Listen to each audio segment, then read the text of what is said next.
ਤੁਹਾਡੀ बहुत बहुत मेहरबानी मुगल बरादरी दी।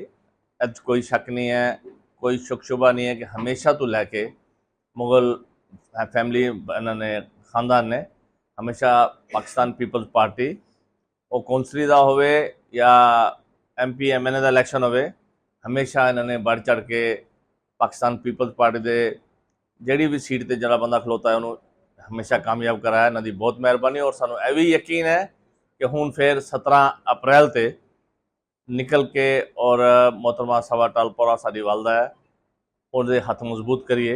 नवाब यूसुफ दी कारकरदगियां सी वो किसी को लुकियां छुपियां नहीं है, वो पानी के हवाले नाल होण या इत्थे दा पिछे पे इलाका है तो यकीनन तुहाडा तावन सानू चाहिदा है। लेकिन सानू सिर्फ तुहाडा वोट नहीं चाहिदा, सानू वर्कर चाहिए ने जिहड़े दूसरे पासे भी होण, शहर तो दूर होण या कराची हैदराबाद। असीं तुहानू कन्वेंस देने वास्ते भी तैयार हाँ, लेकिन उन्होंने भी बुला के 17 अप्रैल से इस जा इत्थे दिखाइए कुंडरी शहर की आवाम कि मुखालफ का वोट ना निकले, वोट सिर्फ तीर तो इलावा होर किसी का ना निकले। तो सानू तुहाडी बड़ी मेहरबानी, बहुत शुक्रिया सर।